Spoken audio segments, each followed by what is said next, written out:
What is up, everybody? Welcome back to another episode of the Cousin Cecil Show. I'm your host, Cousin Cecil, a.k.a. Mike Fowler. How are you? How's your day? Hope everything is going good. Had a good week. Hopefully you did too. What is it? It's a little different. Another one of these weeks. I know I said last week I was going to try to write some shit down, but I didn't have time to. But yeah, let's get into it, and then we'll get into a topic, and then we'll get you out of here. Bing, bang, boom. What have I been playing? What I've been playing is kind of more of a touch base of what I've been playing, because I forgot I didn't really mention some of these stuff during the breaks and whatever. Some of the more shinier spots of me, what I played was, I played some of that Pray for the Gods, which is a, indie title that, is basically a love letter to, Shadow of the Colossus. And, I played a little bit. I got through, I ain't gonna lie, I believe I'm 3, we'll call them, I know they're not Colossuses or Colossusi, whatever you want to say it, but I think I'm on the 3rd Colossal, and I just didn't get back to it. This is like middle of December, like I got it on release day, and then I need to get back to it. It's not bad. I saw a bunch of people give it like mid reviews. I'd give it like, I say it's a little above average. I think it's still the idea. It's pretty impressive. I believe it was made by 3 guys. And no, it's I like those Colossal games. I didn't finish Shadow of Colossus, but this one's not that bad.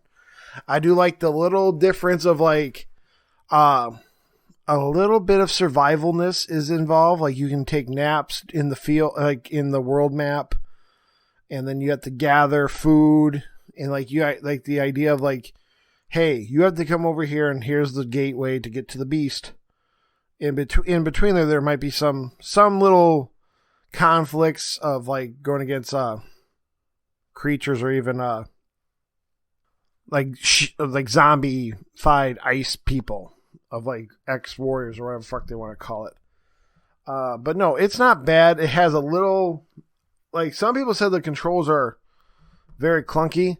They are clunky, but they also feel forgiving. So like the idea of like you could let go of the Colossal and then kind of grab it again. Like there's some give and take to the controls. The controls do need a little bit more improvement, but yeah.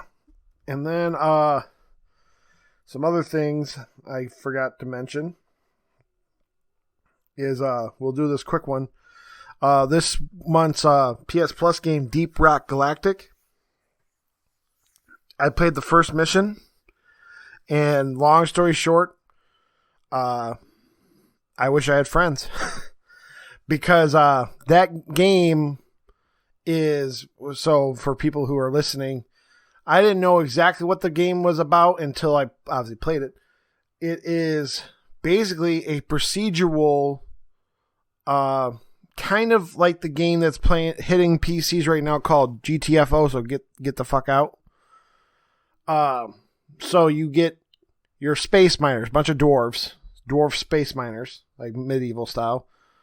And, you get to work together, and then you, just gotta dig and then, collect materials of like, I'm making one up, but there probably is one. Like you have to like, go pick up gold minerals, or you have to go pick up, some space, metal. Okay. And you dig through the wall, and you kind of crack into the next procedural room, and so on and so forth. And there are, in the first mission, like the first mission shows like, hey, there's these spider creatures you have to kill, and while you're collecting careful, and then you're trying to extract enough metal and more just a very, very easily to understand level. And what was kind of cool is after you collect all the materials, and let's say it's like, hey, well, you collect 500 of this mineral. Then you say, all right, call for an extraction. So the extraction will go into, all right, you got 3 minutes to get back to the ship. Hurry. And it goes into that GTFO style where you're on a timeline. The creatures start coming out more faster and more, watch yourself and all that stuff. And I don't know if everybody has different features, but obviously the first character they let me play as is kind of the default guy. He can create like zip lines from like one level to the other level. Everyone has a gun, so it's not like, oh, one guy needs to have the gun. But then, but yeah, it seemed fun, but no, it's very lonely. It is definitely one of those games that is definitely probably has a lot more community on the PC realm, so that people are really chit chatting and all that stuff playing. But yeah, that's my only falter on playing on PS5 is I wish I had a group that actually wants to play it. You know what I'm saying? And then one, it's actually not that bad of a game. It just is a little buggy in my save file right now. Made me kind of, basically, long story short, I have to start it again. I don't want to start it again. So I was hoping like it would fix itself. But I bought the Five Nights at Freddy's Security Breach that's been in all those state of plays and all that stuff for PlayStation. And I'm here to tell you, it's my favorite Five Nights at Freddy's because like I said with, I don't like just sitting there waiting for a jump scare. I like moving around. I like the puzzleness of like this big super, we're going to call it a mall, but it's not a mall. I think it's a strange pizzeria that has like a bowling area. You have an arcade center. You have so we're going to say it's a mall. It has a very interesting story. It definitely keeps the Five Nights at Freddy's like lore-esque idea of like there's a lot of text to read about new storylines and stuff. I think we've talked about it one time. I've went down the rabbit hole of figuring out the whole Five Nights at Freddy's timeline. And I do not remember how Vanny, which is that rabbit you now see, the white rabbit, I don't know where she came from in the storyline. But no, it for what I played, it's not bad. It's just, it felt, I don't want to say incomplete. No, that's the correct word. There's some incomplete spots. There are even some spots of the map that if you didn't walk over there was sometimes you wouldn't even have a moment. There would not be a moment happening without you just going over there to explore. There's a whole even section of, what is it? One of the original characters is that purple bunny, Bonnie. Oh, yep, it's a bunny. Because sometimes it looks like a mule, but okay, it's a rabbit, a purple rabbit, Bonnie. You've obviously seen it. You've seen characters. You've seen stuffed animals of this person. There's a backstory in this one, but long story short, Bonnie is the pitcher for the bowling alley, and last time I checked, there's no reason to go to the bowling alley for campaign story of like, we have to do this, and then you have to encounter. You know what I mean? So there's areas that are not been utilized as for how much effort they put into it. I do think it's interesting for like how Monty the Gator took Bonnie's spot, and which you learn in the text. But no, it's very interesting. I'd recommend if you're a Five Nights at Freddy's fan or you have kids who are in the Five Nights at Freddy's zone of playing, and you want to play with them, but you're also not like, I'm not going to play no dumb mobile game that's you just looking at cameras, hitting buttons at the right time, blah, blah, blah. pick up this one. Pick it up on a discount because there's it's pretty well done in the sense of, you know what I mean? It's a pretty good first person exploration puzzle game. There's a little bit of combat. When I say a little bit, like middle of the game, you get like you can choose either to go to one area to get a camera, or the other area gets you a laser tag gun. They both kind of have the same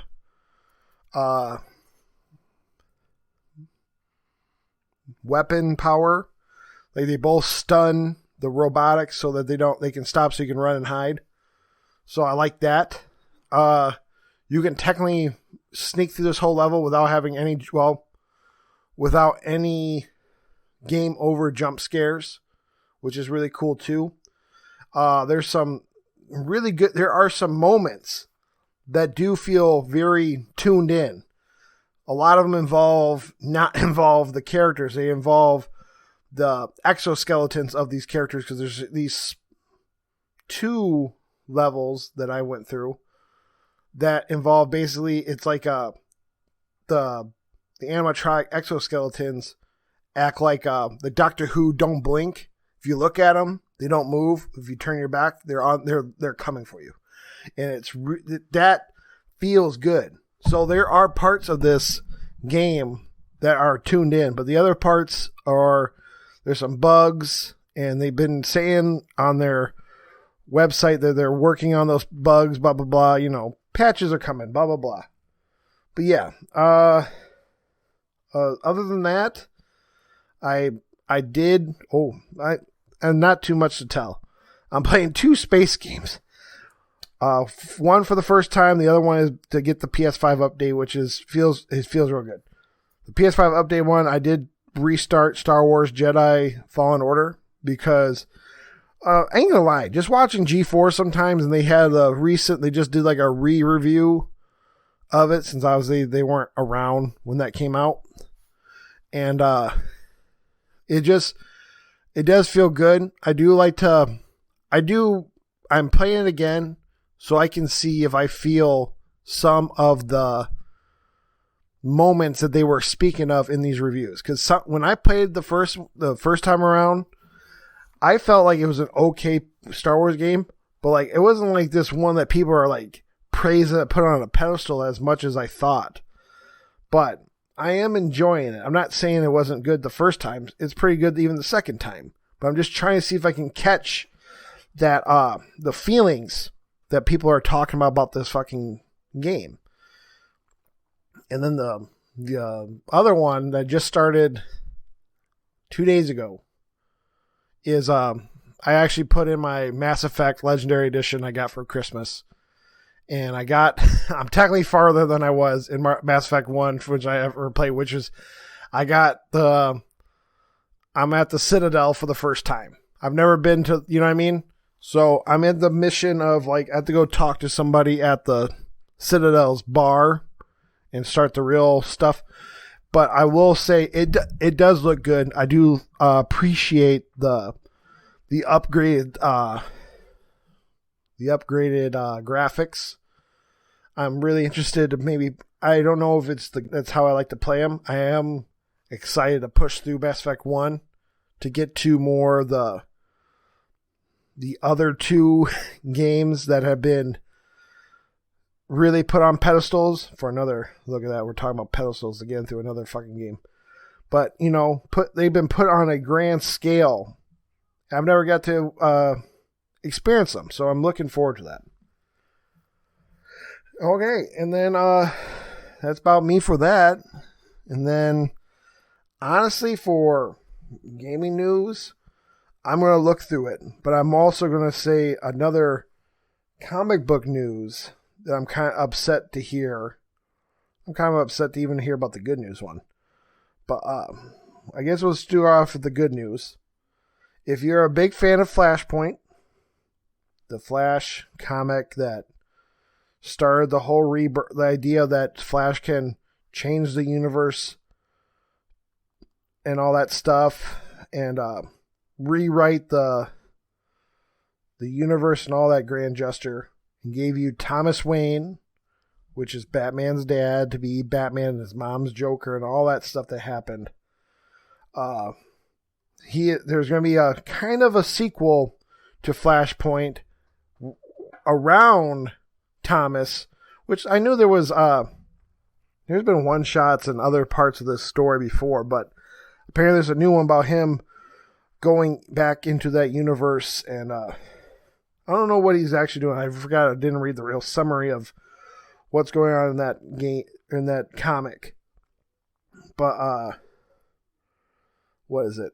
And then the other sad news is the DC comic Wonder Girl, which I've been collecting since the Future State stuff, and I've been really a big fan of, I like when they do new characters. I've been kind of doubling down, even in collecting. Like, okay, so John Kent is not new, but I got all his issues of his official Superman run. I should have picked up Super Sons and all that stuff, but I got his. I have Wonder Girls, besides issue 2 of the Future State storyline. But yeah, I have her complete series that's out, because Wonder Girl is going to end on issue 7. So next month, like in a couple weeks. And then this series first arc, which they, like, you know, they canceled during the first arc. So, woof. The actual true ending that she written, forgot the lady who written it, is going to be kind of now included into the Wonder Woman event that's coming called War of the Amazons. That is going to be wrapped up in a bow into kind of like a Wonder Girl War of the Amazons, like one-shot books. So I thought Wonder Girl was selling good. I was excited because I was like, hey, there's a brand new person. This is an Amazon from the South America side. I thought she was going to carry on for a while, but I was wrong. It sucks. But yeah, like back to, I was even doubling down. I went on Whatnot. I got the first appearance of Aqualad, the Aqualad that we now, if you watch Young Justice, so like the one who has also right now Aqualad, I think it's Aquaman or Aqualad, the becoming the basically his little current 6-issue miniseries and all that stuff. But yeah, honestly, with gaming news, I mean, because I wouldn't bring that up, but apparently, be careful out there. Apparently, Horizon Forbidden West has leaks out already for the story. So obviously, tread lightly for where you go. People have also been saying really cool, excellent reviews of the PC port of God of War, which has also stirred up the whole conversation about PlayStation should put their first party day and date on PC. Where I go into, you know what? Their system is working because it gives you guys, everybody has this conversation about after it, and they keep on buying on the PC. And also, there's two sides of this coin I've been looking at. One, why is it everyone who says PlayStation needs to have this on PC day and one are usually the guys with all 4 systems? They have a PlayStation, they have an Xbox, they have the Switch, and they also have a PC. But for some reason, they want to make sure PlayStation is putting their stuff on PC day and date, even though they have the PlayStation to play it on at launch. It does not understand why are they the vocal people. Now, it'd be different if, like, how would I word it? Because, like, this comes up with, like, I'm like, I don't understand why Paris is bringing it up for PlayStation to do it, but they turn an eye to Nintendo. Why does PlayStation have to do it, but then they have to give a grain of salt towards Nintendo? That's the only parts I don't get about that whole spiel. But yeah, we are getting into a very heavy month. February, for the shortest month, is going to be one of the heaviest and busiest gaming months. And then I guess also, I forgot, Stalker 2 that has been delayed for 7 months. So that's rough for, I guess, Xbox people who like who are trying to really hold on to that thing as we had it first. It's a Xbox launch exclusive. Blah, blah, blah, blah, blah. Well, they gotta wait 7 more months. But yeah, well, that's it. But here we're going to go into the real topic of the show. Is little two-parter. I think we're gonna do this way. So, Peacemaker, DC Comics, James Gunn written and directed. Peacemaker is out on HBO Max. They did a 3-episode premiere, and my thoughts of the DC Peacemaker, and I'm talking as a person, like we said, I went down this road. Hell, we did an hour and 10-minute episode of me trying to explain why I don't like the Suicide Squad James Gunn one. I like Peacemaker a little more than Suicide Squad. But I think it's just because I like John Cena is a really good actor in this position.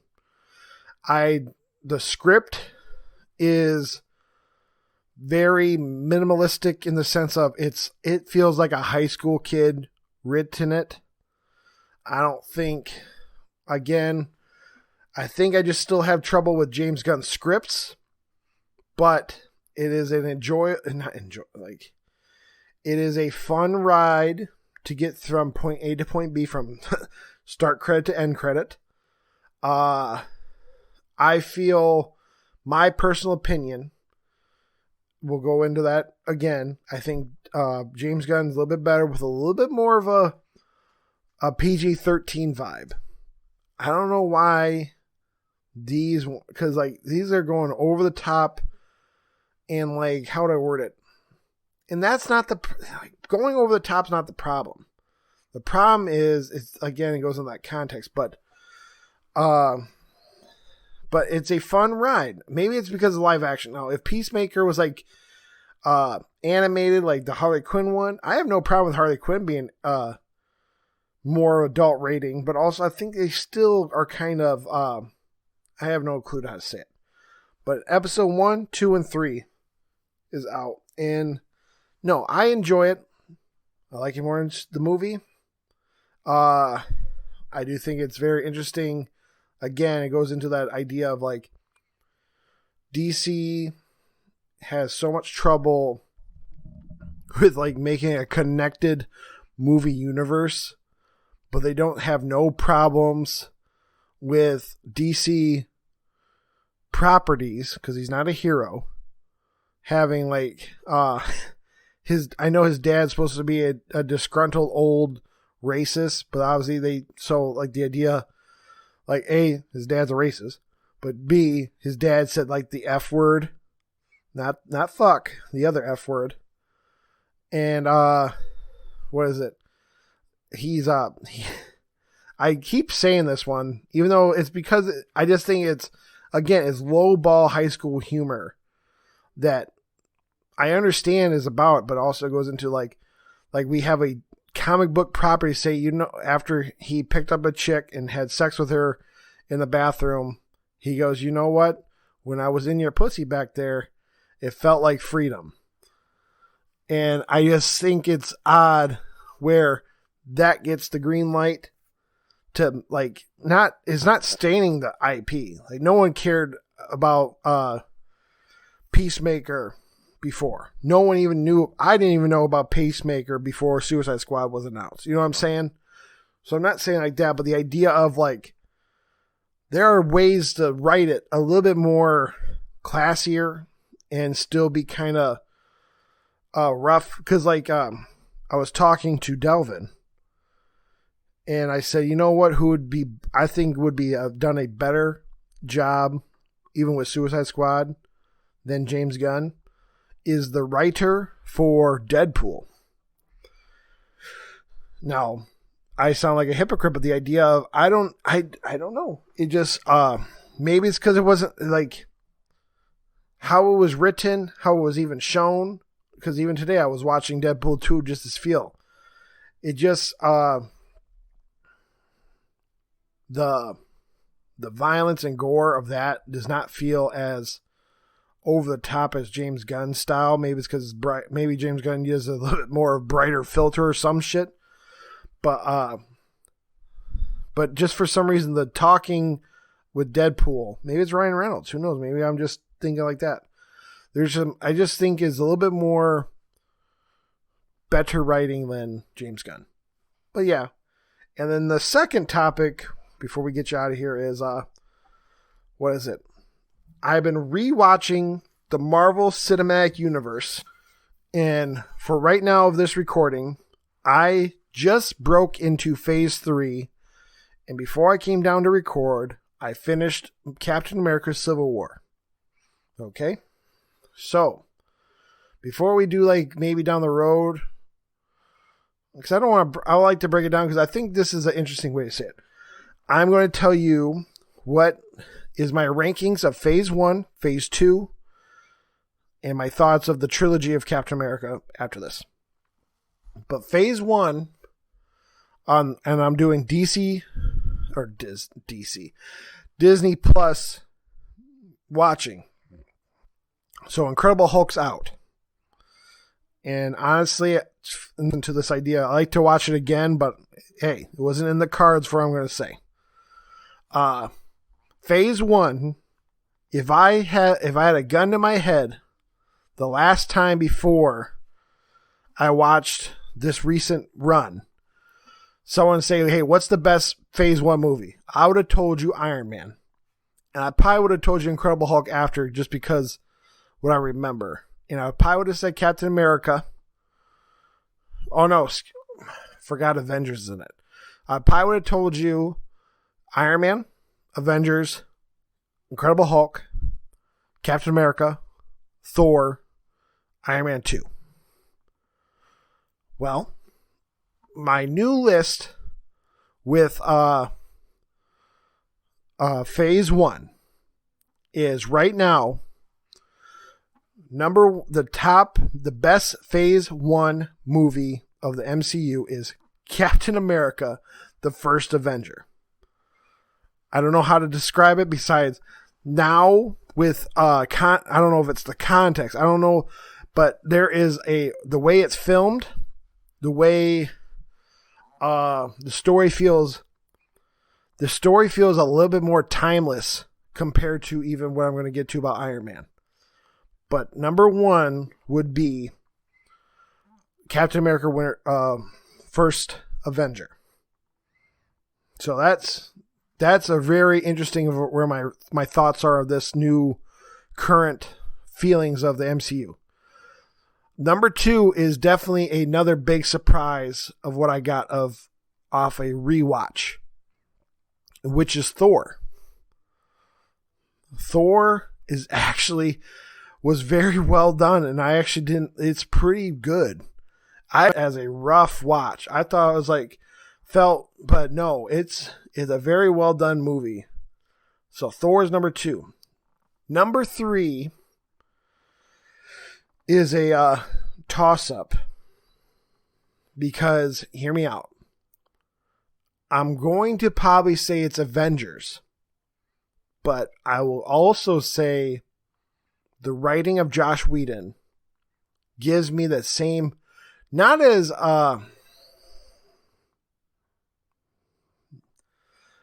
much as girl characters are just damsels in James Gunn. Like, I don't feel that in James Gunn.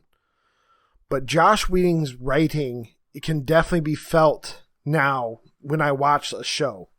He definitely puts it into these weird avenues of like women are there for like sometimes do the joke, but also like they're just there to like they just do not feel the same compared to other directors in the MCU. But for some reason, the Avengers movie better than the next one behind it, or it could be flipped because of writing. Okay, but right now, as a recording, Avengers number is the third spot. Next is Iron Man, and I know people might be mad at my thoughts about like that, but what got Iron Man lowered is because, honestly, but also it goes into his character build. But the footage and graphics and special effects feel very dated for a 2008 film now, for what we're used to now. It's not saying it's not an enjoyable film, but it does feel dated. I also have maybe it's like I said, I have a problem with Tony Stark, not Robert Downey Jr., Tony Stark's adolescent views, but also, like I said, he's not a superhero yet. So that goes into another idea of speaking maybe down the road if I do a recollection for like a best MCU movies of all time. You know what I'm saying? It'll be hard to beat the tops, but you understand what I'm getting at. And then second would be, or the final one would be Iron Man 2. And to be honest, I said it when it first came out. Iron Man 2 is, for what it does, is not bad, but there are some not good moments, and Mickey Rourke is the biggest part of that not good moments. Justin Hammer and the idea of how they introduced, who is it? Black Widow, are very well done. They're okay. I don't care what anybody says. All right, now phase 2. This one's a little bit harder for me to remember, but it's not too hard. If someone put a gun to my head, what would have been my first setup of phase 2? It would have been a hard toss up, but it'd be a toss up between Guardians and Winter Soldier. I would have not even probably put Ant-Man. It would have been pretty lower because I couldn't remember it before now. So we'll go into, it would probably be Winter Soldier, Guardians, or did I say the other way around? Yeah, no, Winter Soldier, Guardians. We'll say Avengers, Ultron, Ant-Man, Dark World, Iron Man 3. Now, a more current, just rewatch. I will still say the top movie is Captain America Winter Soldier. And number 2 is still Guardians of the Galaxy. You know, the first one. Now, my true feelings. This is, you know what? That's where I was talking to. Like, with Iron Man 3 and Dark World being the first 2 out of this phase 2, it was rough. There were some rough spots, but also, you know what? I'm not that much. I don't think Dark World is as bad as people said. But the problem is there's just so much better to go with it. I would even say, without getting that far ahead, because I watch Eternals, I think Thor's Dark World is better than Eternals. But at the same, they're still bottom tier, not the dead bottom of the pack, but they're in the middle bottom pack before the bottom, as confusing as that is. But Winter Soldier, Guardians, I would honestly, I think I'd probably, after rewatching it, Ant-Man, then Age of Ultron, Thor Dark World, and then Iron Man 3. Yeah, that's how I would put it. I got to remember, I got to either listen to this episode, which I probably won't, or I got to write this shit down so I could do like a more proper, get like, I need the best 3 of each bracket to, go up to the big time finals of like a cage match. But, and then right now I just finished Captain America Winter Soldier, or Civil War, excuse me. And I honestly think there's been talks through the internet of like people compare the Dark Knight trilogy, like who had a better trilogy.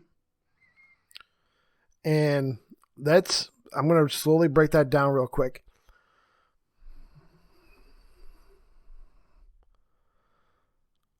Batman Begins, and honestly, I might give it to Captain America now.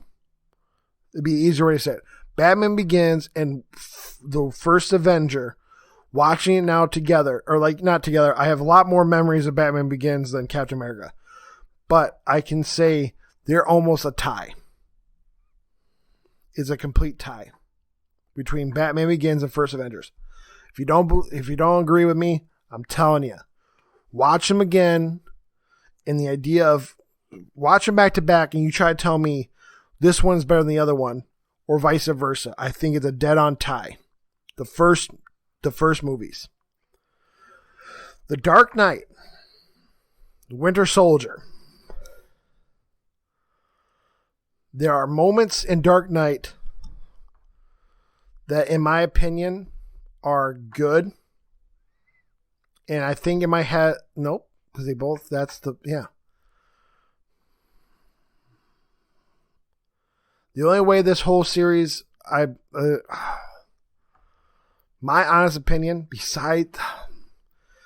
can we keep Heath Ledger holding this movie up on his dead shoulders without trying to say Winter Soldier is at least even? I have to say, I think that both, and in the second round they're tied. I'm on here, and this is me as a DC fan. Dark Knight and Winter Soldier, in my opinion, are almost tied now. And after rewatching Winter Soldier. Now, Civil War and The Dark Knight Rises. This is where Captain America might win this over. Watching it, and I'm saying I enjoyed it, but how do I word it?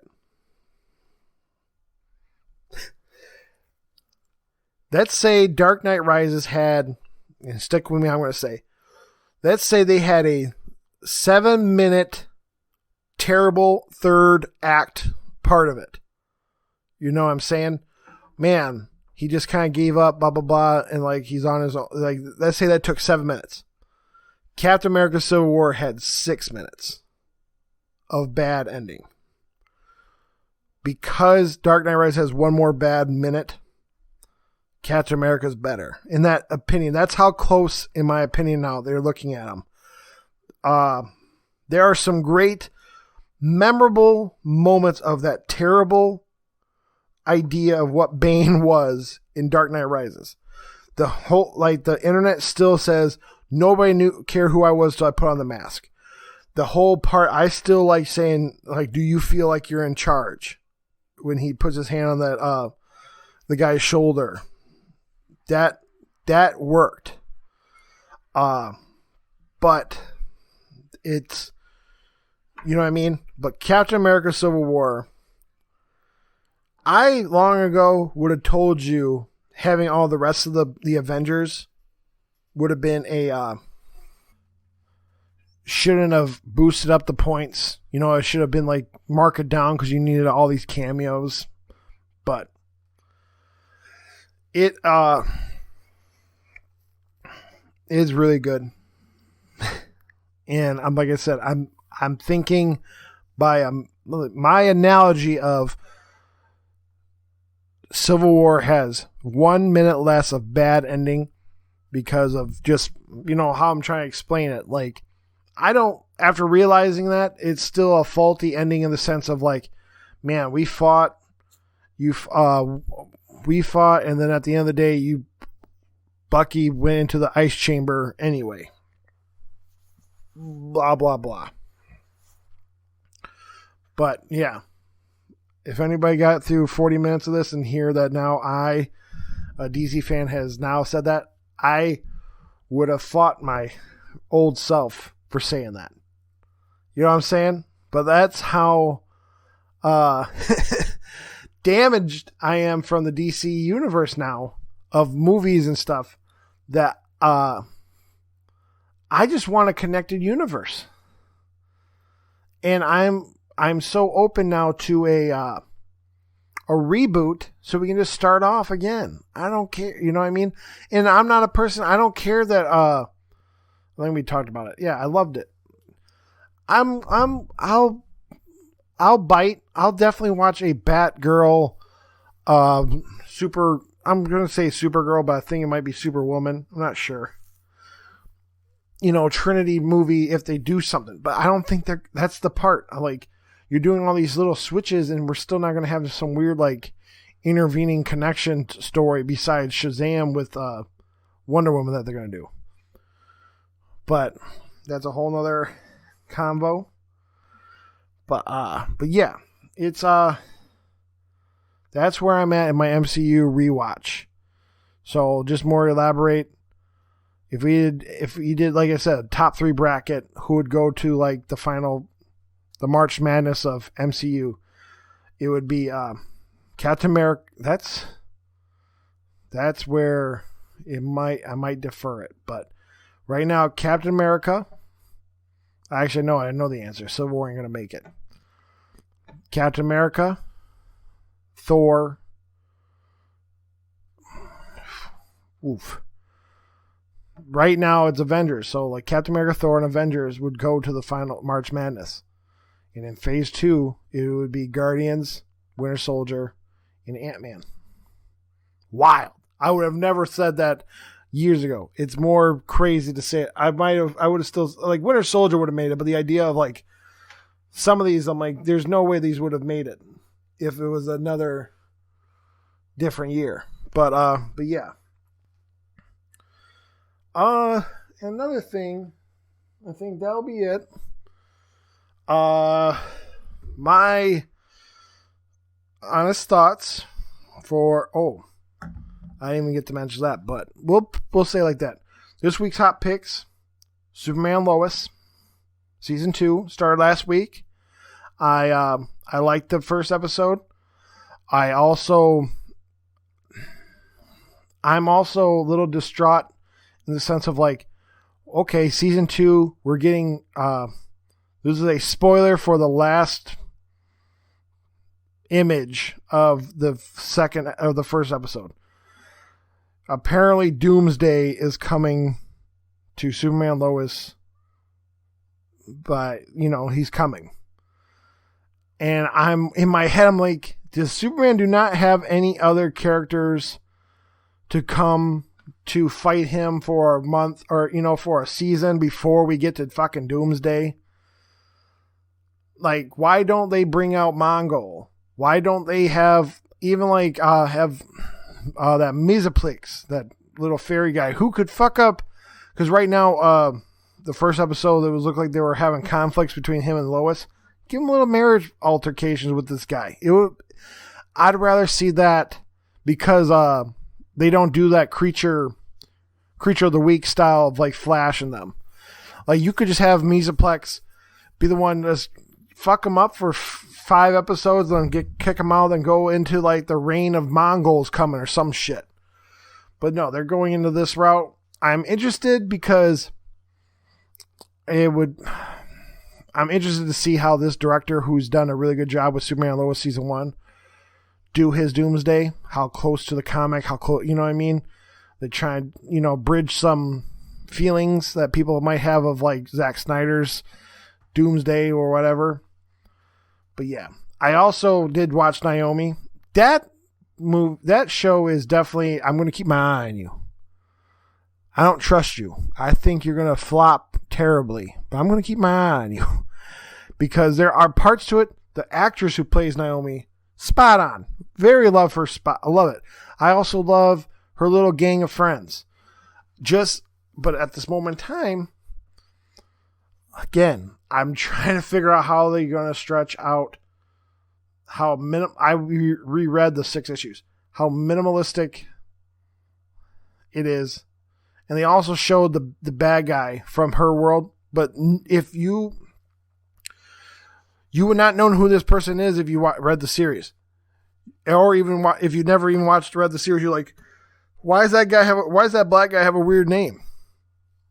No one would have known. But yeah, and then for music, I had it in my hand. It's going to be this one again, secrets out of how I do it. Besides like Dawn FM or like something that interesting. This week's hot pick is from the hot new music tracks from Spotify, and it was going to be once it loads it up again, P Power featuring Drake. It's Gunna with Drake. And then for comics, first time I'm going to do this because I am behind on reading, like collecting the news of like what comics come out. But while I do that, I'll see if I can do that real quick.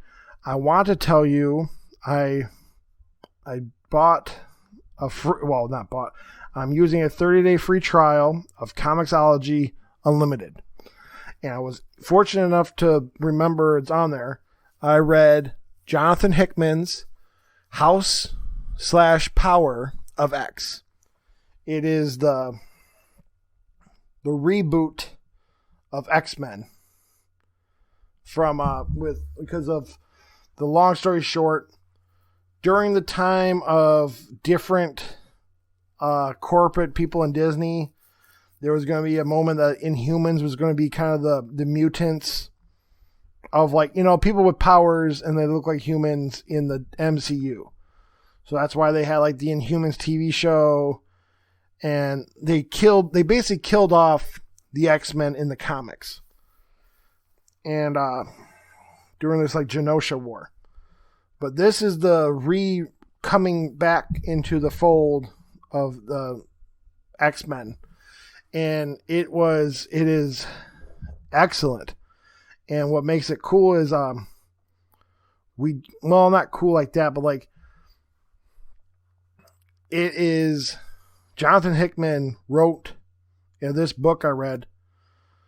It was like an info dump of I've never knew this much of X-Men or like a future telling of X-Men in my life as much as this. It was nuts. But it is very interesting, and what I'm trying to get to is I would look up anything Jonathan Hickman did of 2019 X-Men to Inferno number 4. Inferno number 4, which just came out last month or maybe like a couple weeks ago. It was the final like curtsy of Jonathan Hickman leaving the X-Men storyline, and it kind of ends the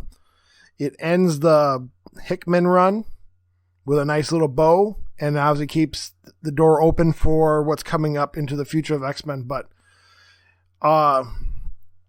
everybody has said after you finish House, you had to go through all the Dawn of the X stuff. You had to go through House of X of Swords, Reign of X, then into Inferno. And it seems to me, for what I've been listening to off like people who spoil it on YouTube or this, we might have just went through probably one of the greatest X-Men runs ever, almost from original X-Men run to the Lou Wei, the guy who did the giant size X-Men, who gave us the Wolverine, or excuse me, the X-Men team that we know and love, like Colossus, Wolverine, and before like the cartoon started it all too. But that idea, but yeah. Let me look it up for New Comics 2. Okay, I did look it up. For Boom Studios, if you're interested, Angel #1. It's an 8-issue series, starts this week. It's obviously about Angel from the Buffy storyline. That's from Boom. And then we'll get down to the next section. Nothing from... of #1s, of course, how we do it. DC Comics. Batman the Knight. KNIGHT. 1 of 10. I don't know what that is. We'll click it real quick. See if it comes up something I can see real quick so I can jump right back. What are you? Batman the Knight. Well, it's something from writer Chip Zdarsky. I thought when I said the Knight like that, I was like, oh, maybe it's something like a little one-off thing from the Dark Knights of Steel thing that Tom Taylor's doing. But no, it's a 10-issue series from Chip Zdarsky, who was or has been doing an excellent Daredevil run. So I'm just not saying it's not going to be bad or good, you know what I mean? But yeah, and then see if there's any other #1s. Nope. Let's see, Dynamite. Hell, Sonya, #1. If you want some nice little scantily clad women. And then we'll keep going, and we're going to see what's the next one. IDW doesn't have any... Oh, Star Wars The High Republic Adventures Galactic Bake Off Spectacular. That's funny. And then Image. Aerosmith Behind Enemy Lines. #1 of 6. And last time I checked, this is Arrow as in...